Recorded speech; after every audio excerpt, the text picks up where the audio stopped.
राजस्थान सरकार के शिक्षा राज्य मंत्री मदन दिलावर एक दिवसीय दौरे पर अजमेर में है।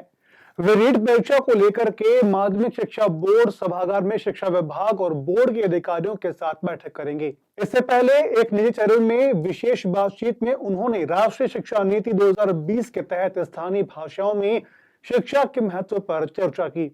मंत्री दिलावर ने कहा कि पीएम मोदी द्वारा लागू की गई नई नीति में प्रारंभिक शिक्षा को स्थानीय भाषा या फिर मातृभाषा में देने का प्रावधान है। उन्होंने बताया कि जब बच्चा परिवार में होता है तो वह बिना किसी औपचारिक पढ़ाई के अपनी मातृभाषा में बात करना सीखता है। स्कूल में जाकर बच्चे को नया माहौल और दूसरी भाषा जैसे हिंदी का सामना करना पड़ता है, लेकिन बच्चे के लिए अपनी बोली या फिर स्थानीय भाषा में पढ़ाई करना आसान होता है। उन्होंने उदाहरण देते हुए कहा कि हाड़ौती भाषा में मैं जा रहा हूं को मैं जारियाछू कहा जाता है।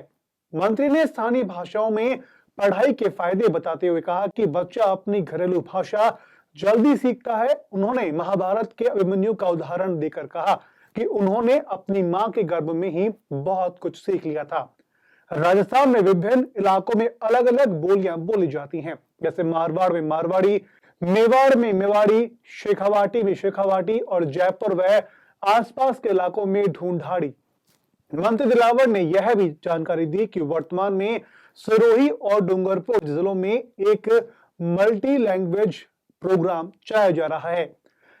अगले सत्र में इसे 9 जिलों तक विस्तारित किया जाएगा, जिसमें जयपुर, उदयपुर, पाली, राजसमंद, प्रतापगढ़, बांसवाड़ा, चित्तौड़गढ़, सिरोही और डूंगरपुर शामिल है। इस कार्यक्रम का उद्देश्य 2026 तक 25 जिलों में स्थानीय भाषाओं में शिक्षा उपलब्ध करवाना है।